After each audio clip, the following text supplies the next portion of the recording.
Hello, kamusta tayong lahat? I praise my Father, Yahweh, the Creator of heaven and earth. I worship Jesus Christ, the Son of God, and I exalt the Holy Spirit of the Lord, for they are all helping us and guiding us to traverse in this life full of trials and tribulations. It's not easy to live in this world. It's not easy. But with God, with Jesus Christ and the Holy Spirit, they are comforting us, teaching us the ways of our Father, so that we may claim our inheritance. Our inheritance is our Father, and we are the inheritance of our Father. We are very precious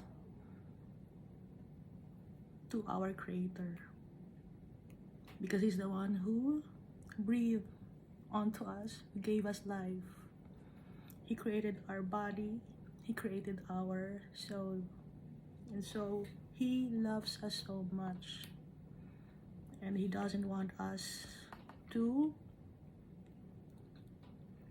fall into different kinds of sins, because our Father is holy, and so we must be holy.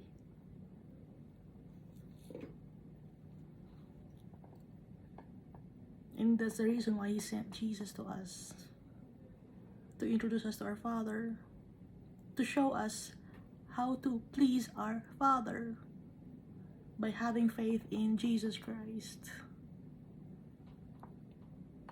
Because we know that our Father sent Jesus Christ to save us from our sins, to break the bondage of slavery. Yes, we are slaves. We are slaves to sins. But Jesus Christ has removed the bondage of slavery so that we may become free. And we have freedom now in Jesus Christ through the power of the Holy Spirit.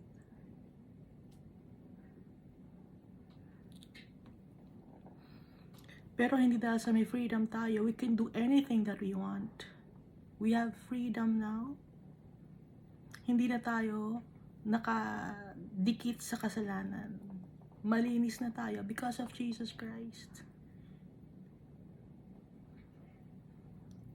At makakalapit na tayo sa tatay natin. Before, hindi tayo makakalapit sa tatay natin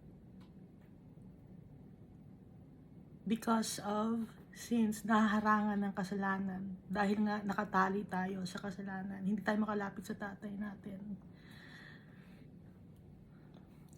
At dahil kay Jesus Christ, it became easy for us, because Jesus made it easy. Si Jesus Christ na yung sumakop na lahat ng kasalanan natin, ng kahihiyan na ginawa natin. Si Jesus na ang sumakop once and for all, and death has no sting anymore because of Jesus Christ. There's no more fear. Tinanggal na ni Jesus Christ ang fear sa atin. Yung fear natin sa mundo na to, tinanggal na ni Jesus. At ang dapat na may fear tayo, fear kay Almighty Father. Dahil pag may fear tayo kay Almighty Father, meron kasamang respect yon and love.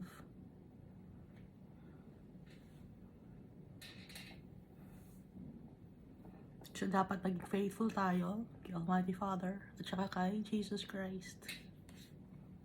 And how do we do that? By reading the Bible, talking to our Father, and practicing what Jesus has taught us. Kaya nga, dapat tayo lagi magbasa ng Bible.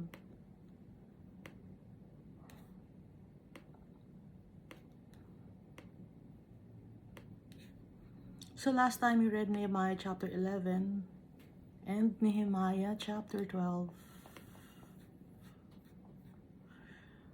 So dito binabanggit no, yung mga tao na titira sa Judah at saka sa Jerusalem. Binanggit yung mga names. At hindi lang mga tribe of Judah ang nasa Judah or Jerusalem. Pati na rin ang iba pang mga tribes gaya ng kay Benjamin at ang iba pang mga Israelites.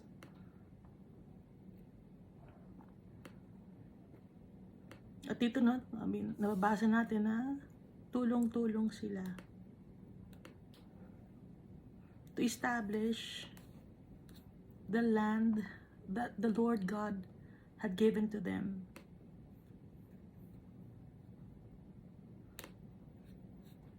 Nagtutulungan sila para maging maayos yung governance.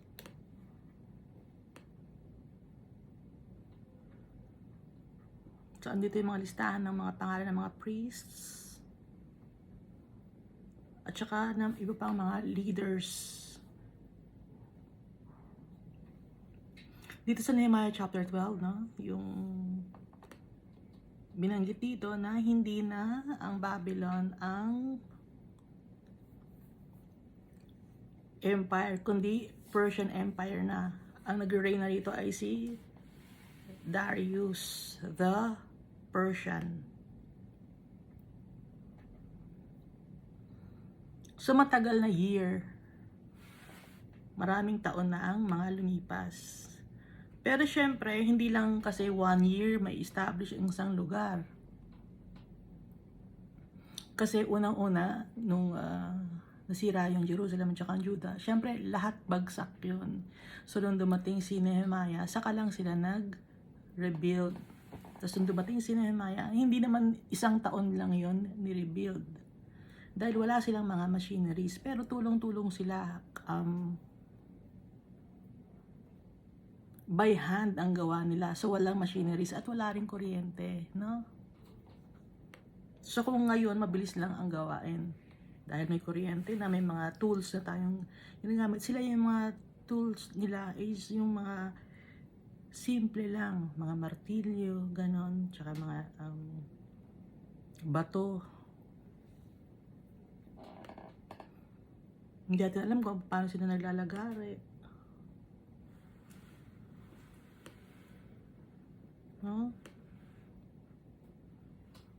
At saka kung kinukuha pa yung mga timbers sa forest. Hindi naman easily available yung mga materials. At bawat mga tao binigyan ng responsibilities.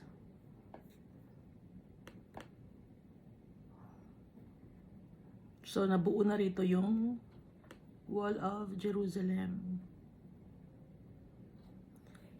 At lahat na ng tao consecrated na or dedicate na kay Almighty Father. Ang lahat ng mga tao, pati yung mga gagawin nila. So may government na silang dapat na sundin.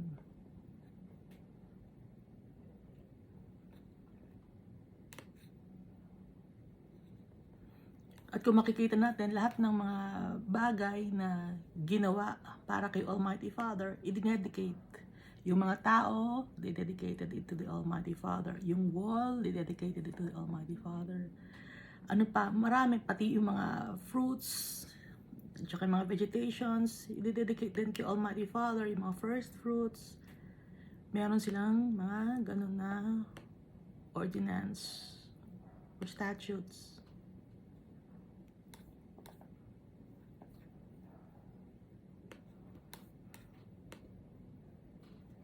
So, ang wala na yung Kingdom of Babylon, natalo na sila dahil nga si Evil Marduk ang pumalit kay Nebuchadnezzar. So, simula na nawala si Nebuchadnezzar, nanghihina na yung kingdom at natalo sila ng Persian Empire. So, nung sa time na to, Persian Empire na.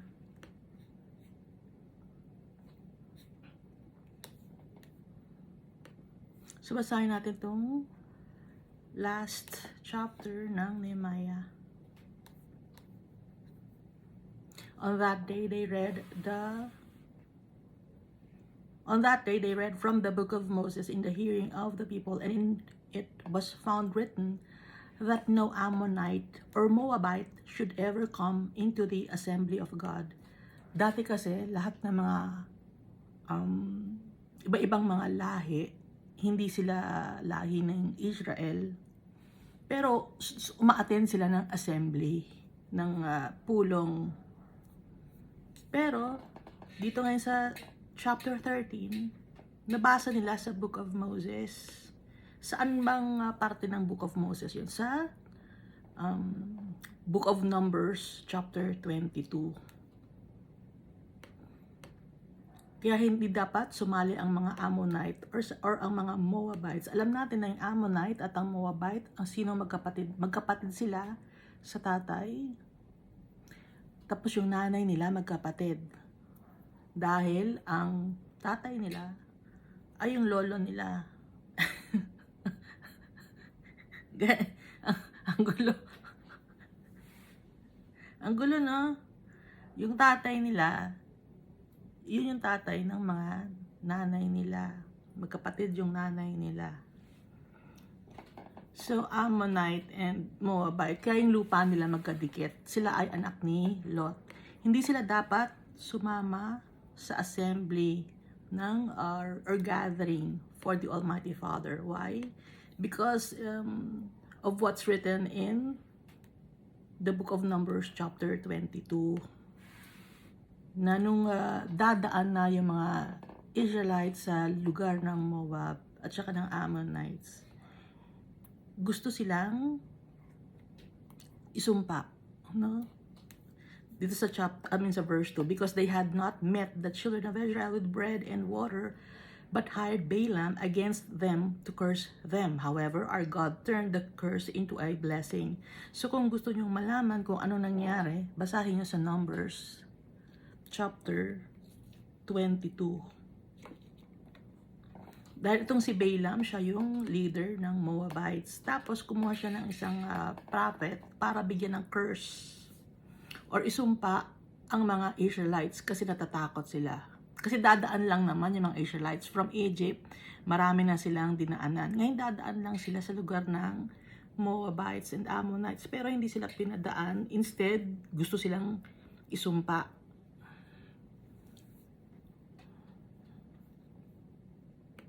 So instead na isumpa sila, inutusan ni Almighty Father na i-bless sila ng hinire nilang prophet na si Balaam.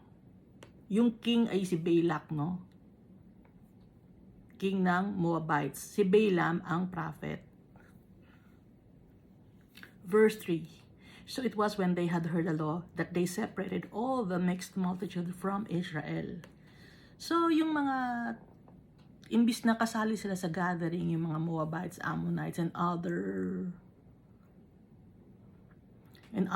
nations, hindi na sila kasali. Puro mga Israel lang dapat ang kasali sa assembly.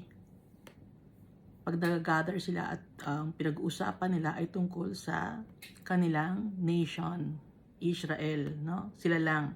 Hindi pwedeng sumali yung ibang mga nations.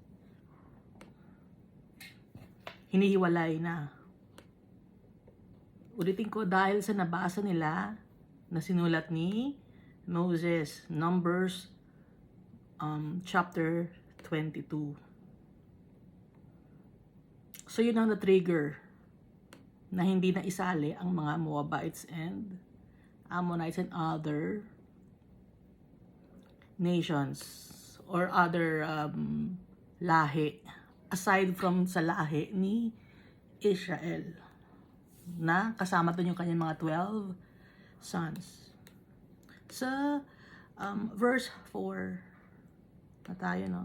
Now before this, Eliashib, the priest, having authority over the storerooms of the house of our God, was allied with Tobiah. Di ba naalala niyo si Tobiah? Kaaway ni Nehemiah. Inaaway niya si Nehemiah. Naiinggit siya kay Nehemiah. Pinagtatawalan nila si Nehemiah nung rebuilt ni Nehemiah yung wall ng Jerusalem. Ngayon, dahil si Tobiah ay meron siyang connection sa mga Israelites, lagi kayo nakakamingle at nakakakuha siya ng information about Nehemiah. Ngayon, ang priest nung time na yon, sa storeroom, siya yung nag-oversee ng storeroom sa temple, si Eliashib. Priest siya. At kinuntsaba siya ni Tobiah. Bakit sila nagkakuntsaba? Kasi merong kamag-anak si Eliashib na konektado kay Tobiah. So, nagkaroon sila ng connection. Kaya itong si Tobiah ngayon, nakipag-deal kay Eliashib. Anong nangyari? Verse 5, and he had prepared for him a large room. Binigyan ng malaking kwarto si Tobiah. Di ba si Tobiah siya yung nangaasar or nanggigigil sa inis at gustong patayin si Nehemiah? Ngayon, yung si Eliashib the priest, konektado siya kay Tobiah, binigyan niya ng kwarto si Tobiah. Malaking kwarto. Where previously they had stored the grain offerings. Doon nilalagay dati ang grain offerings. The frankincense, the articles, the tithes of grains, the new wine and oil, which were commanded to be given to the Levites and singers and gatekeepers, and the offerings for the priests. Lahat ng offerings dun dapat ilalagay sa large room. Instead, what happened to the large room? Ibinigay kay Tobiah ni Eliashib.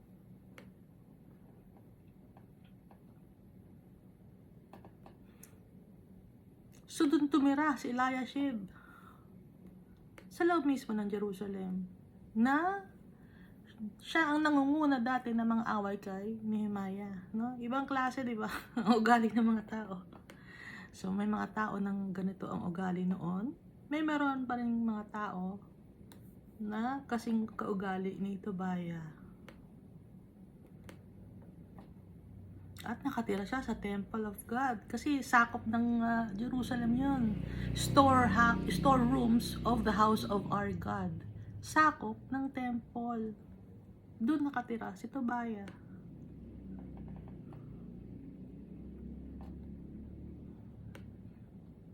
So, lahat ng tao, or may mga tao, na kahit hindi sila loyal kay Almighty Father, hindi sila faithful kay Almighty Father, nakakapanloko sila ng kapwa-tao nila.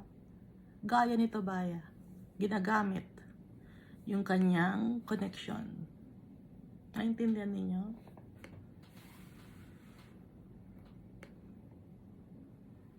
Kahit masama ang ugali niya, ginagamit niya ang kanyang connection.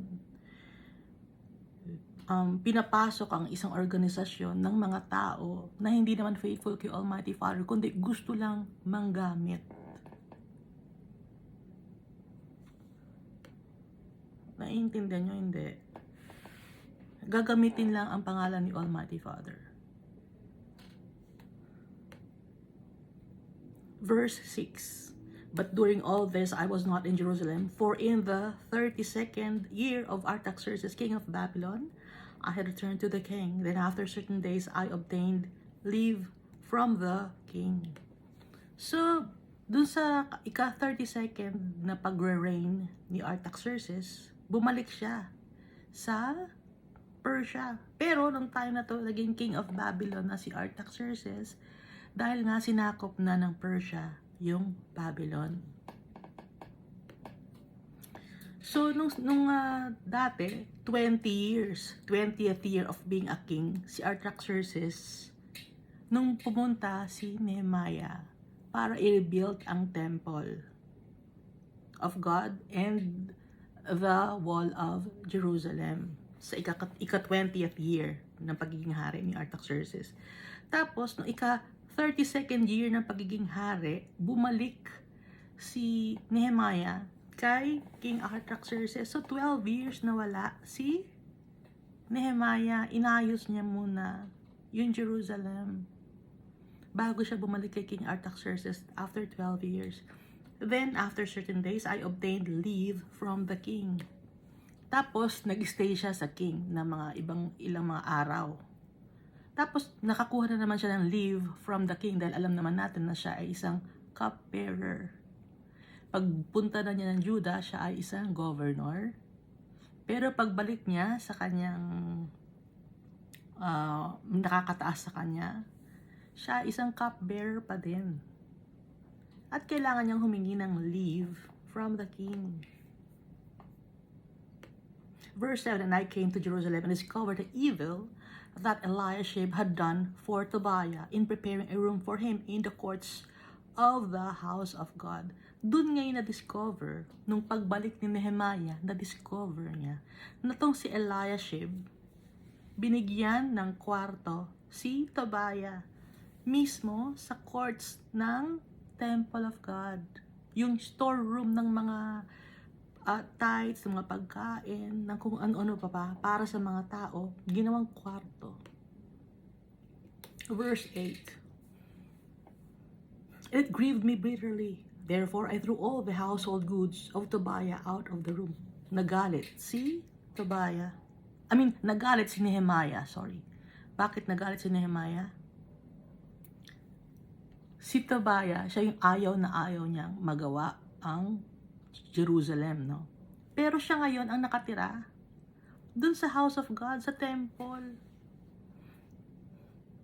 At yung temple na yun, dedicated yun para kay Almighty Father, hindi para kay Tobiah.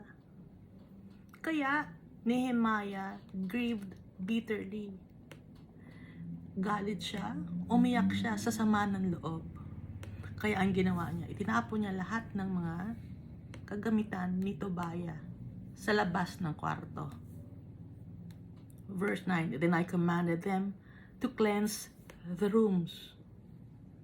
Inutos niya na linisin ang kwarto na dating tinirhan ni Tobiah. And I brought back into them the articles of the house of God with the grain offering and the frankincense. At ibinalik niya ron yung mga gamit para sa temple of God, pati na rin yung grain offerings at yung mga frankincense na dapat yun ang nandun sa kwarto na yun.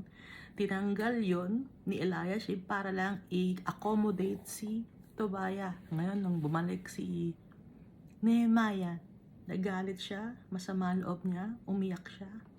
Itinapon niya lahat ng gamit. Walang rights si Tobiah dun sa temple ni Almighty Father dahil yun ay para kay Almighty Father, para gamit sa mga priests at mga food na dinededicate ng mga tao, para sa mga workers ni Almighty Father, para sa mga priests, sa mga singers. Kaya ang ginawa ni Nehemiah, pinalinis niya ang kwarto. Paano pinalinis ang kwarto? Hindi lang basta linis yun, meron pa rin kasama yung hyssop, no? At ibinalik doon yung mga gamit ni Almighty Father na mga articles to worship the Almighty Father, yung mga cup, yung mga frankincense, yung mga grain offerings, lahat ng mga kagamitan na kailangan sa pag-worship kay Almighty Father. So unang-una, no, na-discover ni Nehemiah na si Eliashib, hindi siya faithful.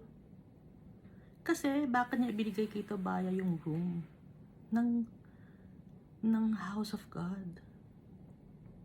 So yun ang unang na-discover ni Nehemiah. Disappointed si Nehemiah. Verse 10, sorry. I also realized that the portions for the Levites had not been given them. At nalaman niya na yung dapat na para sa mga Levites na mga tithes, hindi sa kanila binibigay. For each of the Levites and the singers who did the work had gone back to his field. Imbis na sila ay mag-worship kay Almighty Father, yung mga Levites, may tithe sila, wala silang lupain. Ang ginawa nila, nagtrabaho sila sa field.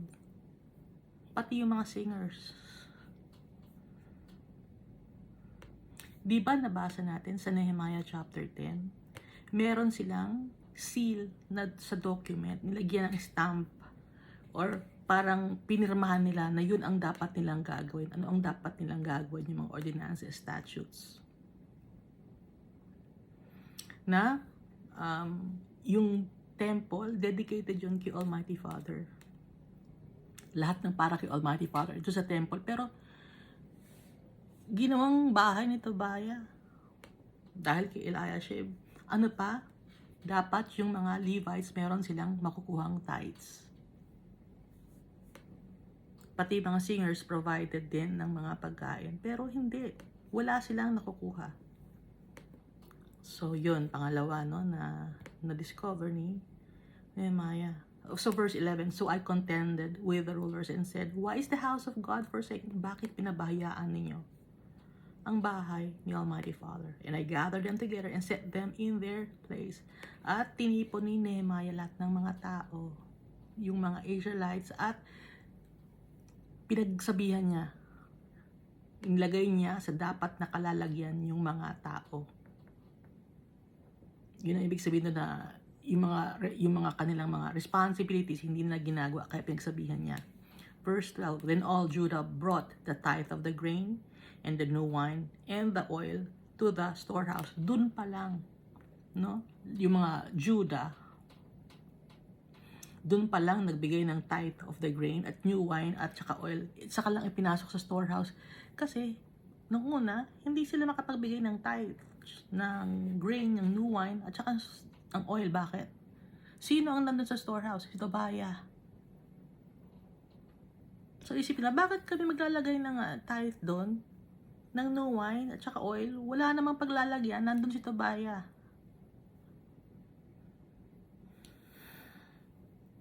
So, nung wala na si Tobiah, nung pagbalik ni Nehemiah, tinanggal niya si Tobiah sa lugar na yon.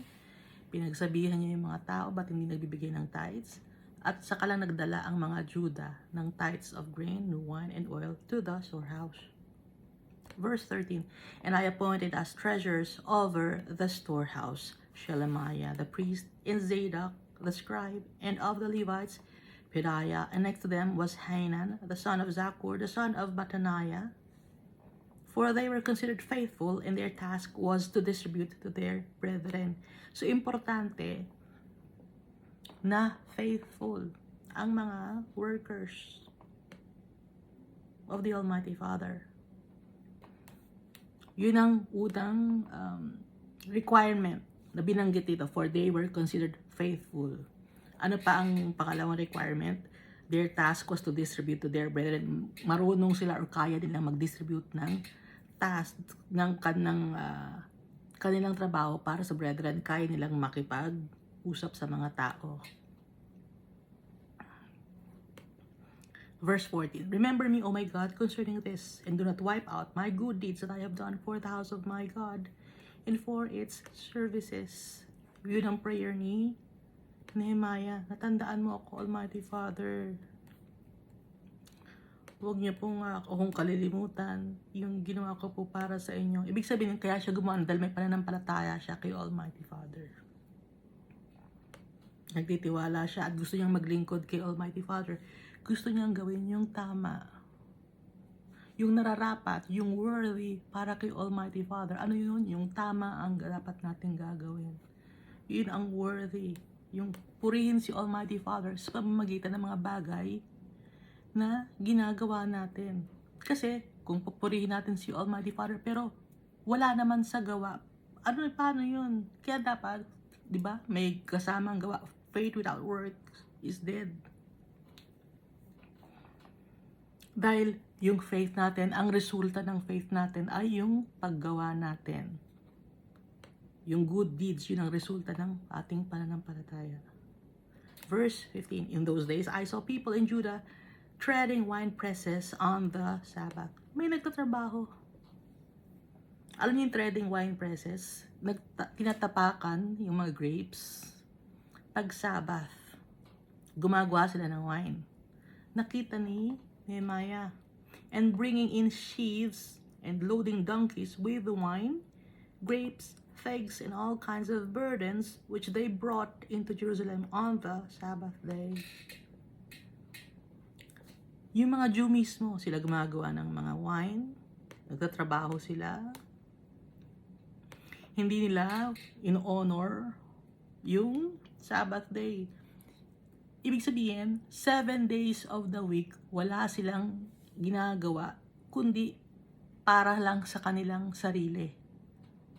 Hindi nila inaalala si Almighty Father. Puro selfishness and greediness ang ginagawa ng mga tao. Kinalimutan si Almighty Father. Nakita ni Nehemiah yan. At nalungkot na naman si Nehemiah.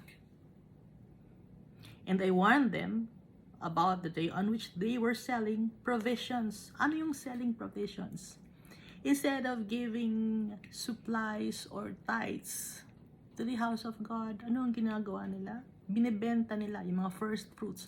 Di ba nakalagay din sa Nehemiah chapter 10, yung utos na nilagyan nila ng seal, yung document, na yung mga first fruit of all trees, first fruit of the ground, yung mga cattle, yung mga herds, tsaka yung mga flocks. So, anong ginagawa ngayon ng mga tao dito sa Nehemiah chapter 13? Loading donkeys with wine, grapes, figs, and all kinds of burdens which they brought into Jerusalem on the Sabbath day. Business ang inuuna nila, 7 days a week. Never nilang iniisip si Almighty Father. At pati yung mga provisions, yung mga dapat nilang ibigay sa temple, kinalimutan nila. Binenta nila. Pinagkakitaan. Imbis na alalahanin si Almighty Father, sarili ang iniisip. Ang mga tao ngayon ganun pa rin. 7 days a week. Ang mga tao, sarili lang iniisip nila. Araw-araw, isipin natin yung tatay natin. Hindi lang isang day, sa isang week. Every day, we pray to our Father. We pray to Jesus Christ through the power of the Holy Spirit.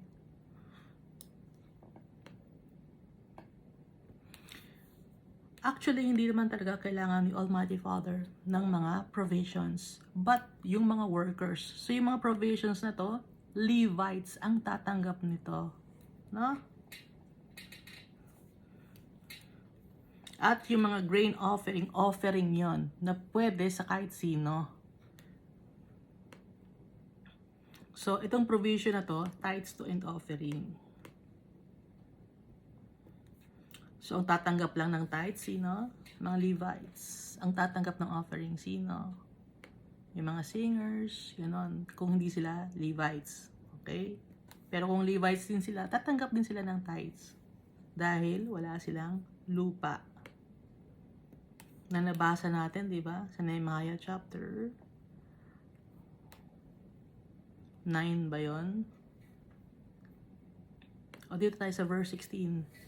Men of Tyre dwelt there also, who brought in fish and all kinds of goods and sold them on the Sabbath to the children of Judah and in Jerusalem. Isa pang pagkakasala nila or suway sa statutes or commandments or law na sinulat nila na nag-promise sila kay Almighty Father. Ito pa, men of Tyre dwelt there also. Hindi naman nila kalahi. Hindi naman Israelite ang mga men of Tyre. Pero nakatira din doon.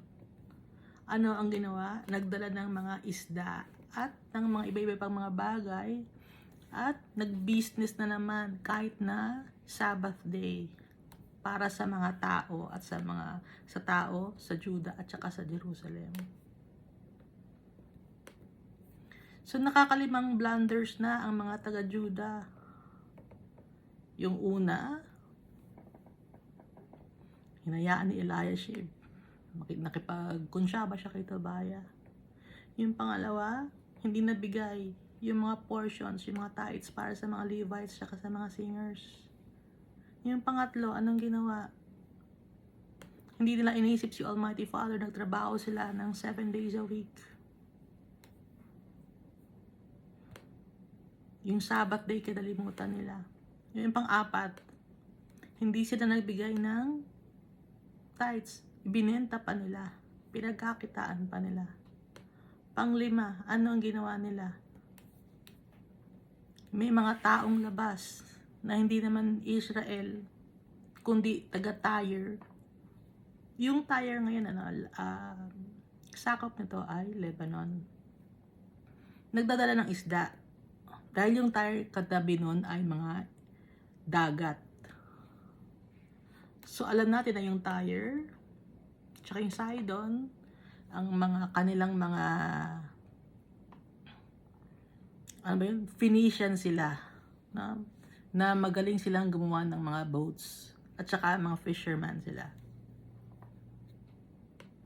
At sila yung nakapag-travel by boats or ships sa mga ibang lugar. Pero hindi na natin ikakwento yon. Dito na lang tayo sa verse 16. Kung saan tayo magpuntang lugar. Dito, basta men of Tyre to, nagbebenta sila ng mga goods, business, pagkakaperahan, pagkakakitaan nila. Hindi masama ang magbenta. Ang masama, hindi nila sinusunod yung ordinances, statutes, and commandments. Yun ang masama doon. Dahil merong 7 days of the week, yung kahit isa man lang na araw na ibigay kay Almighty Father to remember the Almighty Father, hindi ginawa ng mga tao.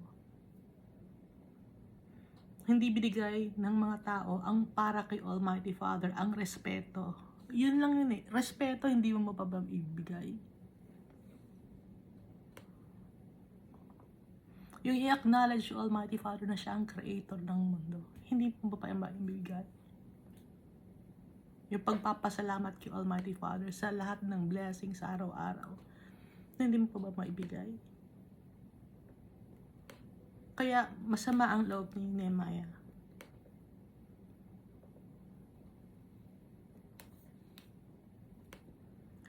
Masama ang loob ni Nehemiah kasi mahal naman niya si Almighty Father. Ganon ang tao. Kung mahal mo si Almighty Father, susundin mo yung sinasabi ni Almighty Father. At malulungkot ka sa mga tao na hindi sumusunod kay Almighty Father. Kaya pagsasabihan mo yung mga tao na hindi sumusunod kay Almighty Father, kasi si Nehemiah sumusunod siya kay Almighty Father. Hindi yun pagiging istrikto. Yun yung dapat na gawin. Yung righteous way to obey the Father. Hindi siya strict. Baka sabi nyo, strict kasi si Nehemiah. Hindi siya strict. Si Almighty Father hindi strict. Napaka-lenient ni Almighty Father. Kasi kung strict si Almighty Father sa atin, matagal na tayong nasa impyerno lahat. Napaka-lenient ni Almighty Father, very forgiving, very loving, very accepting.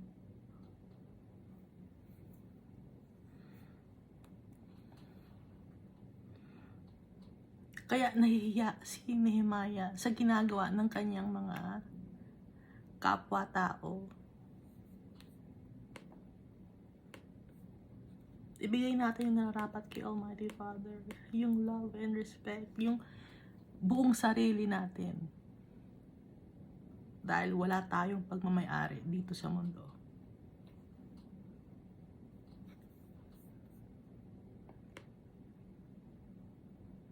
Ibigay natin kay Almighty Father yung inheritance niya. Sino yung inheritance ni Almighty Father? Tayo. Kaya nga niya ipinadala si Jesus, di ba? Para makuha niya yung kanyang portion. Dahil mahal niya tayo. Ngayon, ang mga tao, hindi mahal si Almighty Father. Kasi kung mahal ng mga tao si Almighty Father, hindi gagawa ng kasalanan, hindi malilimutan si Almighty Father. Kaya dapat hindi natin kakalimutan si Almighty Father. Paghinga mo pa lang, ay, nakakahinga ako. Thank you, Almighty Father. Ganon.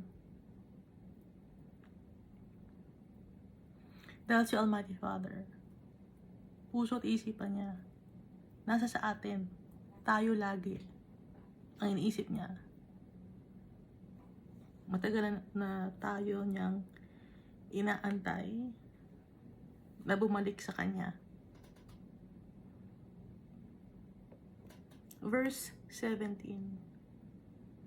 Then I contended with the nobles of Judah and said to them, what evil thing is this that you do, by which you profane the Sabbath day? Bakit niya binastos yung Sabbath day? Yung day for the Almighty Father, na iisang araw na lang yung binastos niyo pa. Ano tong evil or wicked thing na ginawa ninyo? Verse 18, did not your father do thus? And did not our God bring all this disaster on us and on this city? Yet you bring added wrath on Israel by profaning the Sabbath. Hindi ba, sabi ni Nehemiah, yung mga fathers ninyo or yung mga ninuno ninyo, ano nangyari sa kanila? Di ba nagalit si Almighty Father?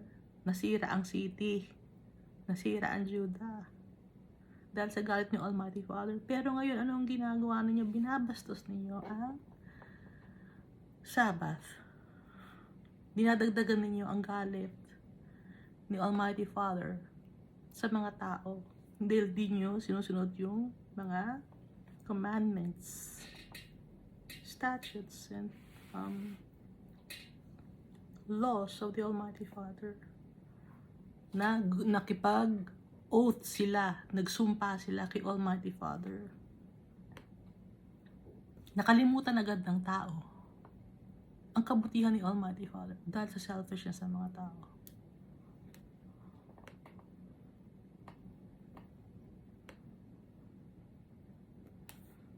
Mabilis makalimot ang mga tao.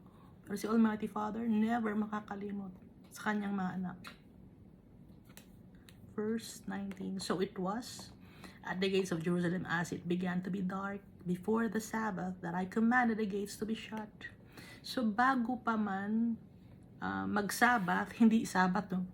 That magiging dark na or maggagabi na.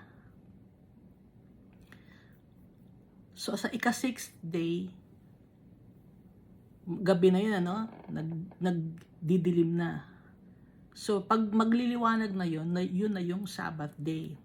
Kaya, yung magdidilim na ng kinagabihan, pinasara na ni Nehemiah yung gate ng Jerusalem. Maraming gates yung Jerusalem, di ba? May water gate, may sheep gate. Ano pa ba yung mga gates doon? Lions gate. Pinasara na ni Nehemiah. So kung Gregorian calendar ang babanggitin natin para hindi kayo maguluhan, Friday ng gabi, Friday na magdidilim na, pinasara na niya yung gate para pag Sabbath day or Sabado, kasi yun ang 7th day sa totoo. Kasi kaya nga Sabbath, Sabado, ay nakasara na ang gate. Friday pa lang ng gabi. Baka sabihin niyo ako ay isang kasali sa relihiyon na may tawag na na may religion na tuwing Sabbath. Hindi, wala akong religion. Bumabase tayo sa Bible. Okay? Dahil ang Sabbath, Sabado to. Yun ang totoong 7th day. Ano ang first day? Ang first day of the week is Sunday. Yon yung nabuhay si Jesus Christ, first day of the week ang Sunday. Hindi 7th day ang Sunday. Iniba lang ng isang religion o ibang religion na naman. Ibang religion, kaya nagkagulo-gulo na, no? Yung paniniwala ng tao. Ibalik natin, sabi ni Almighty Father, bumalik kayo sa umpisa. Saan ba yung umpisa? Bumalik tayo sa Book of Genesis. Paano ba create ang mundo? Bumalik tayo. Dahil ang dami ng katuruan na nangyayari sa mundo na to, na naligaw na ang mga tao. Bumalik tayo sa umpisa, sabi ni Almighty Father. Nasaan yung umpisa na sa Book of Genesis? Kung paano ginawa ang tao, kung paano nagkaroon ng tao, kung paano nagkaroon ng earth.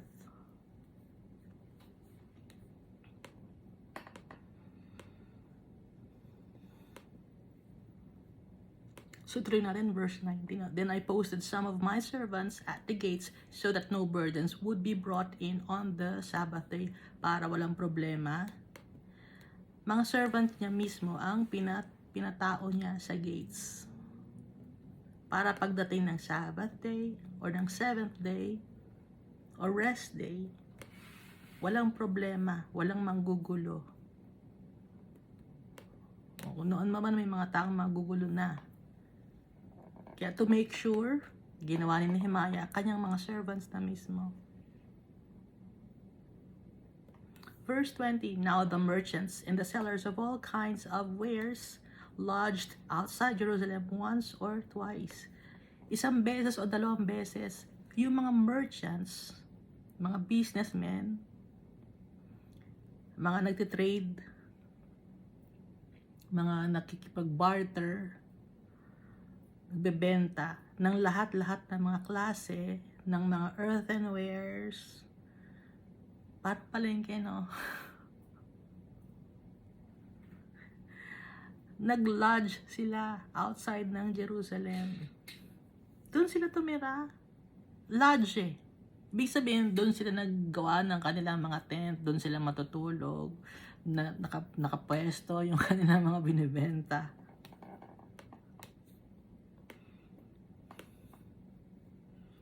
Samantalang nung hindi pa gawa yung Jerusalem, Wall of Jerusalem, sira lahat ng mga building, sira lahat. Walang mga pupunta na mga merchants. Tapos, nung naayos na, nagkaroon na ng mga tao, nagdatingan na yung mga merchants, yung mga sellers, na iba-ibang mga lahi. Sa natulog, nag-lodge sila sa labas ng Jerusalem.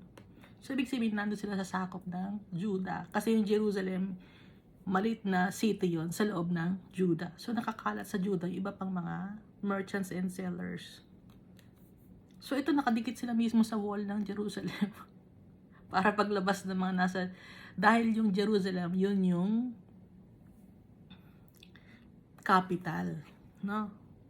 Alam niyo naman, di ba, pag ang isang lugar ay isang capital ng nation, nandun yung business center. Kasi nga, maraming tao na nagpupunta sa temple to worship the Almighty Father. Hindi, hanggang ngayon, napansin niyo ba? Sa congregation niyo, sa sinasabi niyong building or structure, di ba nagbebenta kayo ng kung ano-ano, libro, pagkain? Magpasalamat tayo, hindi na church yon yung ina-attendan ninyo ng congregation. Dahil ang church tao, okay? So yung pinupuntahan ninyo, isa yung building. It's a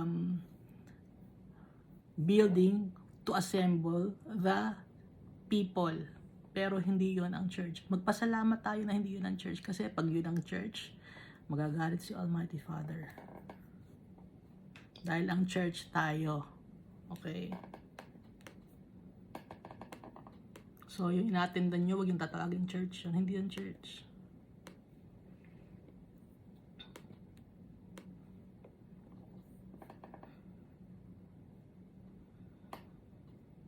Verse 21, then I warned them and said to them, why do you spend the night around the wall?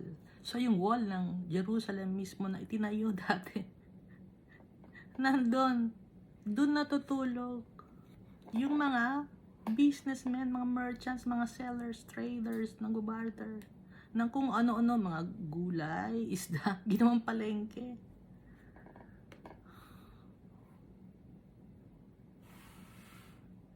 Bigyan ng warning ni Nehemiah, mga tao. Bakit kayo dito natutulog? Why do you spend the night around the wall? Kaya ibig sabihin, doon sila matutulog. Hindi, para ano, pag umaga na, marami nang bibili sa amin, kaya dito ka matulog. Ginawa ng business, hindi na yung Jerusalem ginawa yon to worship the Almighty Father. Kaya nga, Jerusalem, yun yung parang temple ni Almighty Father. It's sacred, yung lugar na yun. Gagawin mong business. Kaya nagalit si Nehemiah. At di pa si Jesus nagalit din nang nagbebenta ng mga doves at nagpapalit ng pera sa temple of God. Ngayon,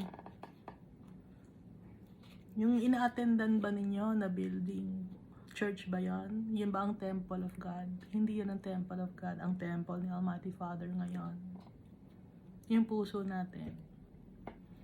So, ang nangyari sa temple, di ba? When Jesus was crucified on the cross and He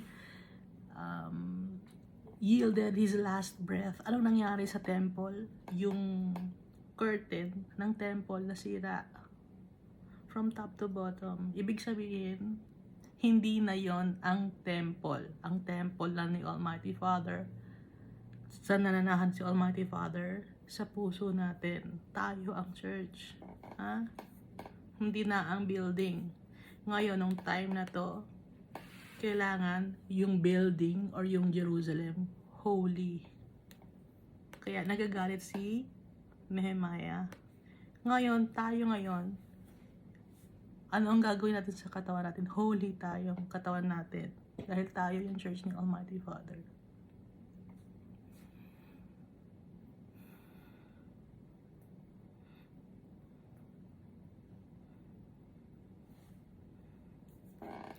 Ulit natin, no? Verse 21, Then I warned them and said to them, Why do you spend the night around the wall? If you do so again, I will lay hands on you. From that time on, they came no more on the Sabbath.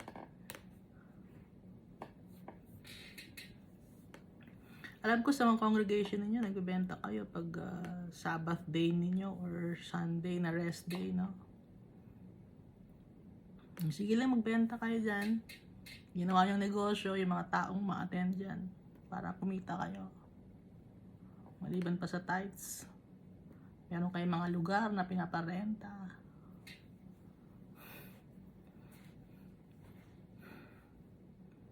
Ang Levites walang lupain. Pero kayo, meron kayong lupa, may pinaparenta kayo na lugar. So, bakit hingi pa kayo ng tithes?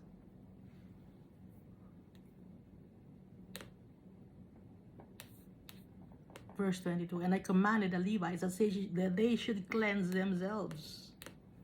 Inutusan niya ang mga Levites na linisin nila ang kanilang sarili. And that they should go and guard the gates to sanctify the Sabbath day. Nakalimutan na agad ng mga tao, no? Na nagpapasalamat sila dito sa Nehemiah chapter 9, umiiyak pa sila. Pero dito na sa Nehemiah chapter 13, nakalimutan na nila. Ganun ang tao, madaling makalimot.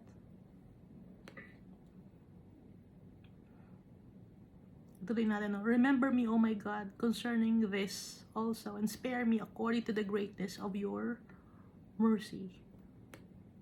Verse 23. Ito pa ang kasalanan, no? Additional na kasalanan. Number 6. Nakalima na, no? Binilang natin. Number 6 na kasalanan nila sa verse 23. In those days, I also saw Jews who had married women of Ashdod, Ammon, and Moab. Samantalang nakalagay dito sa Nehemiah chapter 10 verse 30, kasali sa statutes, we would not give our daughters as wives to the peoples of the land, nor take their daughters for our sons. Pero nang ginawa nila, dito sa verse 23 ng Nehemiah chapter 13, in those days I also saw Jews who had married women of Ashdod, Ammon, and Moab. Ano nga yung Ashdod? Yung Ashdod, meron silang Diyos. Ang pangalan ng Diyos nila ay si Dagon. Ang sombrero ni Dagon ay korteng bibig ng isda. At itong Ammon at yung Moab, meron din silang sarili-sariling mga idols. Kaya meron silang statutes noon, hindi pwedeng makipag-mingle ang mga Jews sa ibang mga nations dahil makakorrupt sila. Basahin natin sa verse 24. And half of their children spoke the language of Ashdod and could not speak the language of Judah, but spoke according to the language of one or the other people. Nakuha na. Imbis na Jew ang yung bata, nalalaki na may takot kay Almighty Father, nakuha na yung bata ng ibang nasyon. Kasi ang sinasalita na language ng mga Ashdodites, no? May sarili kasing mga language sila dahil nga nung time ng Tower of Babel, nagkaiba-iba ang language ng mga tao. Verse 25, so I contended with them and cursed them, struck some of them, and pulled out their hair. Matinding ginawa nagalit ni Nehemiah. Anong ginawa niya sa mga tao? He cursed them, struck them, and pulled out their hair. Sinabunutan, hinila yung buhok, sinuntok, at he cursed the people and made them swear by God, saying, you shall not give your daughters as wives to their sons, nor take their daughters for your sons or yourselves. Nanggigigil si Nehemiah. Dahil nandito sa Nehemiah chapter 10 na pagkasunduan no? Napagbalik niya, naiba na agad yung mga tao. Verse 26, inalala niya yung nangyari kay King Solomon.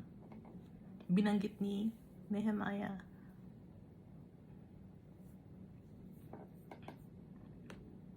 Did not Solomon, king of Israel, sin by these things? Yet among many nations there was no king like him, who was beloved of his God, and God made him king over all Israel. Nevertheless, pagan women caused even him to sin. Naintindihan ninyo? Si King Solomon, mahal siya ni Almighty Father, ginawa siyang king over all Israel, pero nagkasala siya dahil sa mga pagan women na hindi nila kalahi, dahil ang sinasamba ng mga pagan women na yon ay mga iba-ibang mga idols. Ang pagan or paganism, ano yun, bawat lugar meron silang sinasamba. Kasi akala ng iba ay mga pagano yan. Akala ng iba pag pagano or pagan, walang sinasamba, walang Diyos. Ang hindi nila alam, pag pagan, maraming sinasambang Diyos. May mga idols. Yun ang pagan. Yung pagan, galing yun sa word na, nawala yung ko. Galing yun sa word na villager. Kasi, bawat village or bawat isang group of people, halimbawa, nagugutom sila. Ngayon, makakaisip sila, paano ba tayo makakakain? Sambahin natin to.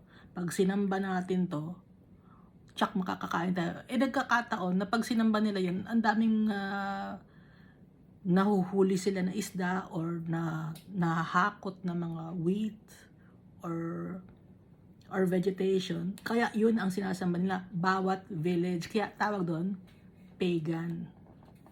Ngayon, yung mga pagan na yun, in-incorporate na yun sa mga, yung kanilang paniniwala sa mga Jew. Kaya nahalo, lumawak yung paganism.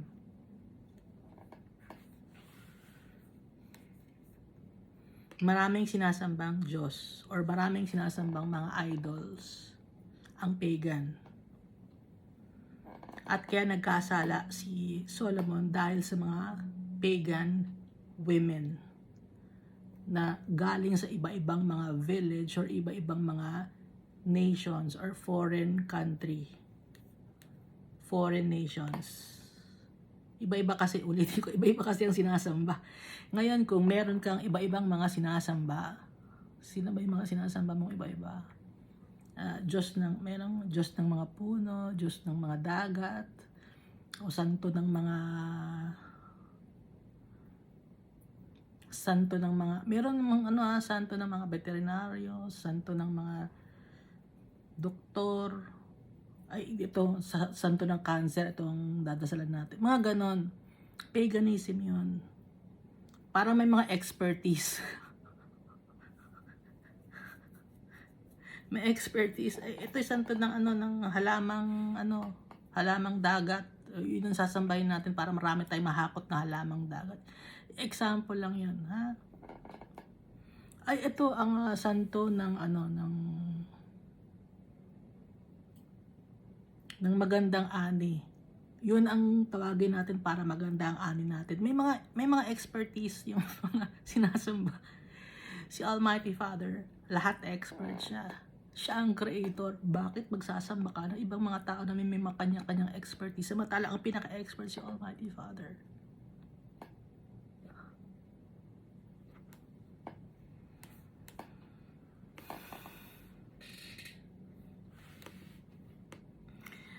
Ang sasambahin nating mediator, si Jesus Christ. Siya yung expert doon. Siya yung nagbigay ng kanyang buhay. At siya ay nabuhay magmali after 3 days. So wala nang iba pang sasambahin na mediator, si Jesus Christ lang. Kasama siya ni Almighty Father bago pa man gawin itong mundo na to. At nung ginawa niya itong mundo na to, sabi ni Almighty Father, let us make man in our image and likeness. Sino kausap ni Almighty Father doon?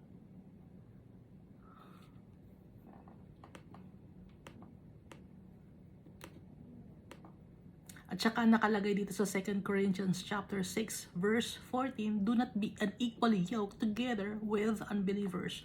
For what fellowship has righteousness with lawlessness, and what communion has light with darkness? Kasi may tendency na hihilahin ka nung magiging asawa mo sa kadiliman. Naintindihan niyo? Buti na lang kung ikaw makahila sa asawa mo kay Almighty Father, na magtiwala siya kay Almighty. Paano kung ikaw ang mahila ngayon? Kaya, pinagbabawalan ni Nehemiah dahil ganoon ang nangyari kay Solomon. Kaya, nagkaroon ng dalawang kingdom, Kingdom of Judah and Kingdom of Israel. Tinuruan ni Almighty Father ng lesson ang mga tao. Gagayahin ba natin yon? Mahirap ang parusa ni Almighty Father. Pag napagalit tayo ni Almighty Father, mahirap. Kaya sundin natin tatay natin. Verse 27, should we then hear of your doing all this great evil, transgressing against our God by marrying pagan women? Kasi hindi lang naman dapat sa ganda ka titingin. Dapat importante rin, titingin ka sa puso ng tao. Kasi ang tao masyadong visual, no? Pag nakitang maganda o pag pangit ay pangit, ayaw ko. Kahit magbuti ang ugali. Minsan, pangit yung physical appearance, pati ugali, pangit din. Mahirap na. Wag na lang na. Wag na lang.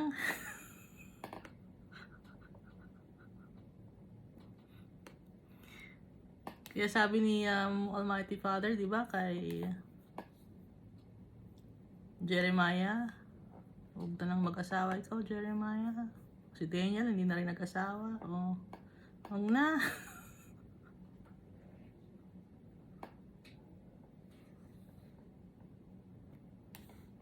At yung mga, ano no, yung mga apostles, ang alam lang natin na may asawa doon ay si Peter. Pero hindi binabawal ang mag-asawa. Ang sinasabi lang ni Almighty Father sa atin, ni Jesus Christ, dapat yung hihingi natin ang advice ni Almighty Father sa lahat ng mga decision na gagawin natin.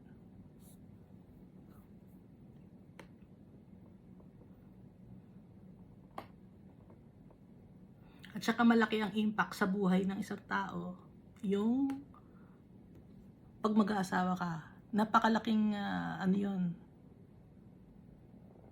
burden. Kaya dapat yung magiging asawa mo maayos, may takot kay Almighty Father.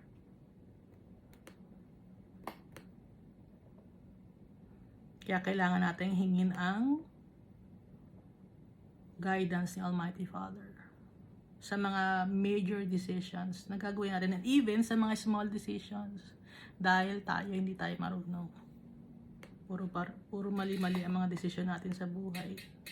Nagkakasala tayo. Napapalayo tayo sa tatay natin. Verse 28, and one of the sons of Joiada, the son of Eliashib, the high priest, was a son-in-law of Sanballat the Horonite. Therefore, I drove him from me. Yung son ni Eliashib na high priest na pinatira niya si Tobiah sa storeroom ng temple, one of the sons of Joiada, no? Nakonektado siya din kay Sanballat kasi was a son-in-law of Sanballat the Horonite. Therefore, I drove him from me. Wickedness. Kaya, pinaalis ni Nehemiah. Dahil ang wickedness, nakakahawa yon. Ang demon, tumatalon yon. Nang hahawa o tumatalon. No? Naiintindihan mo yung tumatalon.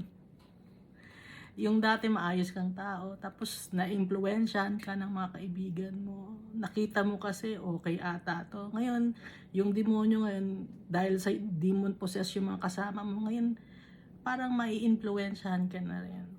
O isama na natin to. Lalo pa at ikaw ay isang Christian. Dahil ayaw ng demonyo na maging follower ni Almighty Father tsaka ni Jesus Christ ang mga tao. Gustong hilahin sa impyerno. Kaya gusto nila mas maraming mga tao ang kanilang mahakot. Kaya nga example nun, yung tungkol sa gender. Ginagawang ipinapakalat sa social media. Ngayon, yung mga tao ngayon, okay to kumakalat sa social media yung kasalanan. No? Kasi nakakapag-communicate na tayo. May bagay na magandang nagagawa ang social media. Gaya ng pag-usapan natin yung tungkol kay Almighty Father. Pero may bagay din na pangit dahil nga ginagamit din ng evil one yung social media or yung tungkol sa communication. Naintindihan ba ako? May nakakaintindi ba sa akin? Kaya dito, pinaalis niya ni Nehemiah para walang ma-influensyahan pa na iba na tao. Dahil nakakahawa. At saka diba yung, alimbawa, yung nanunulsol? Halimbawa, may tao, alam mo, masama ugali nun. Masama ba ugali nun? Oo, sige nga, masama. Oo nga, no? Tapos, dadami na kayo.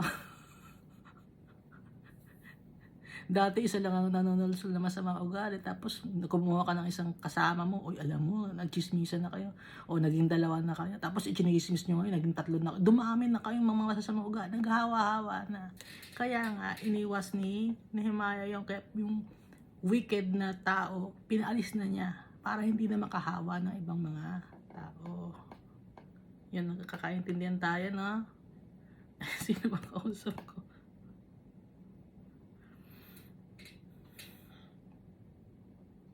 Example sa alak. Hindi, uminom ka lang.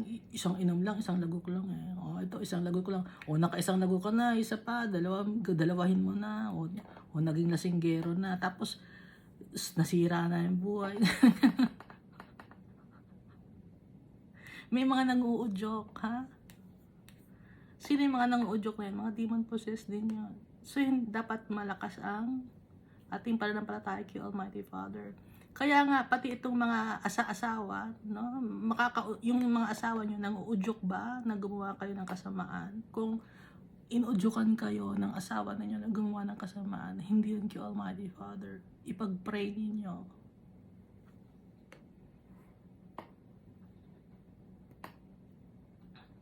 At umiwas, no?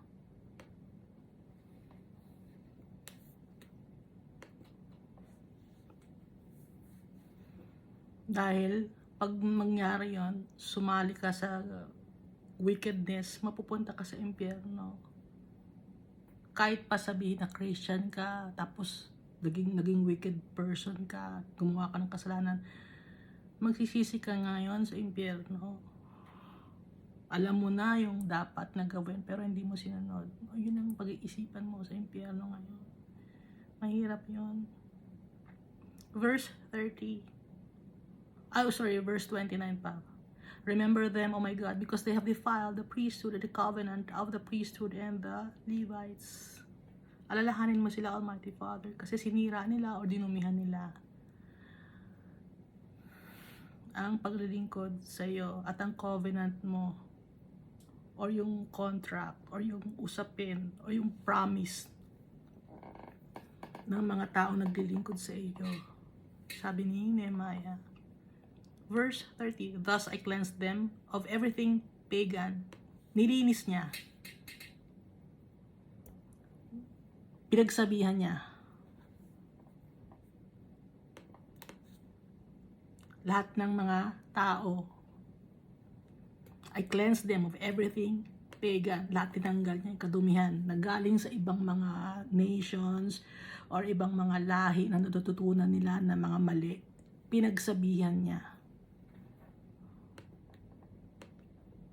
May authority siya galing kay Almighty Father dahil siya binigyan ni Almighty Father ng authority to rebuild the Jerusalem and the land of Judah. I also assigned duties to the priests and the Levites, each to his service. So, binigyan din niya ng duties or trabaho or responsibilidad ang mga priests at ang mga Levites para maging busy, no? Hindi puro kung ano-ano ang ginagawa, iba-iba ang naiisip. Maging busy sa gawain ni Almighty Father. Maging busy sa pag-pray, busy sa pagbabasa ng Bible.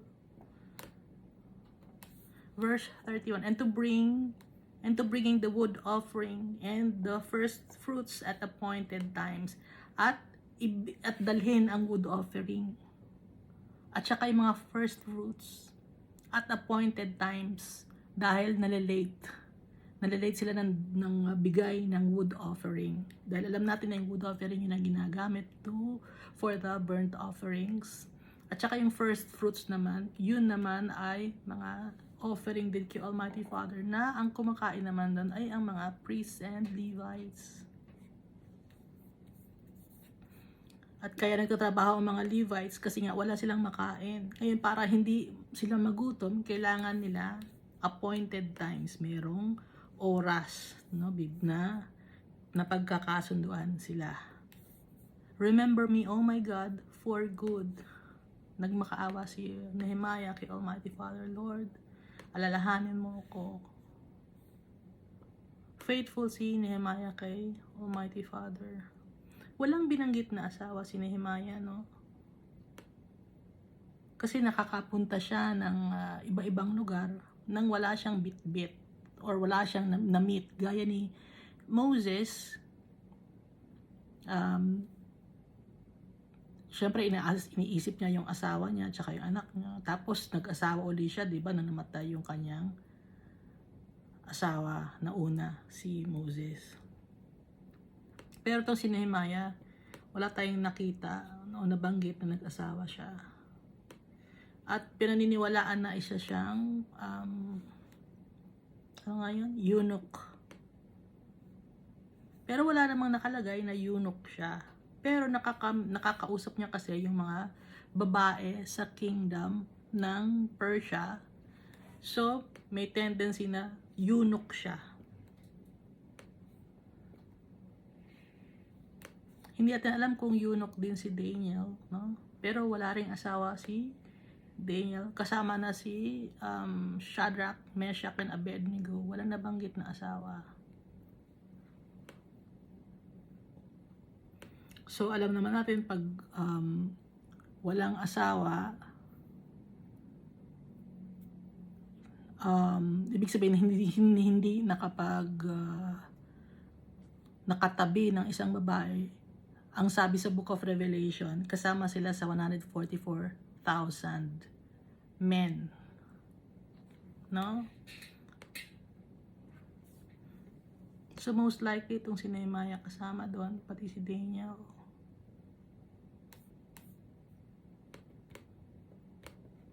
So makikita natin na from start to finish nitong Book of Nehemiah, faithful si Nehemiah. Puro pagpupuri kay Almighty Father ang ginagawa niya. Nakafocus kay Almighty Father. So tayo, focus din tayo kay Almighty Father. Testimony ito ni Nehemiah. Yung kanyang pananampalataya kay Almighty Father. Makikita natin, no? Walang binanggit si Nehemiah na nakita niya si Almighty Father. Hindi niya nakita si Almighty Father. Pero nagtitiwala siya kay Almighty Father. Naintindihan niyo na?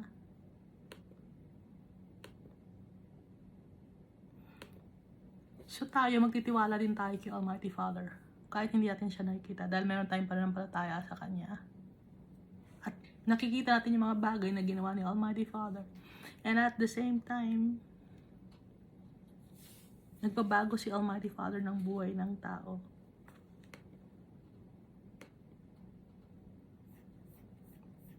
At itong Bible, binigay niya sa atin para mabasa natin. Para magkaroon ng direksyon yung buhay natin. Itong Bible. Dahil kung hindi natin, kung walang testimony si Almighty Father, wala tayong pagbabasihan. Kaya magpasalamat tayo kay Almighty Father na inutusan niya si Moses gumawa, na isulat yung Genesis, Exodus, Leviticus, Numbers, Deuteronomy. Pati na rin itong mga prophecy, pati na rin itong lahat-lahat na to. Hindi ito mabubuo nang hindi si Almighty Father ang nag-uutos. Kaya kung makikita nyo itong Bible, buo siya. At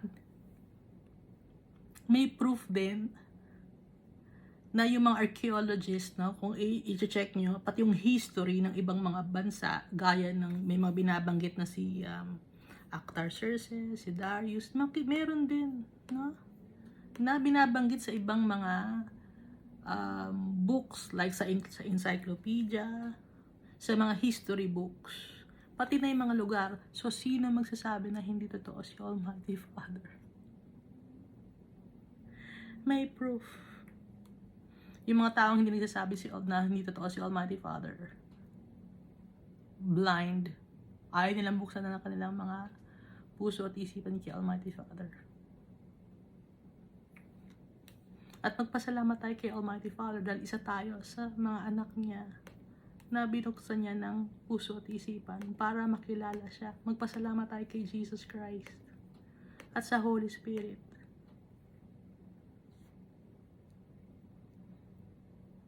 Hindi natin alam kung kailan ang dating ni Jesus Christ. Pero araw-araw gumagawa ng miracles. Yung tatay natin, sa buhay natin, si Jesus Christ, gumagawa rin ng miracles. Meron na tayong future and a hope. Yung mga tao na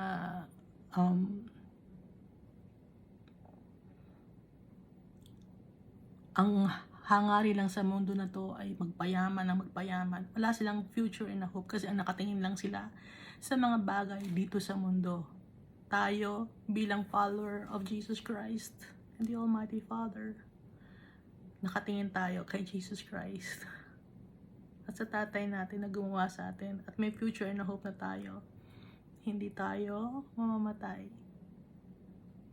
Hindi tayo makaka-experience ng second death. Dahil ang second death, asan ang second death? Doon sa Hades. Hindi tayo makaka-experience ng second death if we trust our Father and Jesus Christ through the power of the Holy Spirit. And we will live with Jesus Christ in His kingdom that will never end. That's a promise of our Father. At yung promise ni Almighty Father, ginagawa niya everything dahil yan sa kanyang pagmamahal sa atin. Thank you, and God loves us all so much.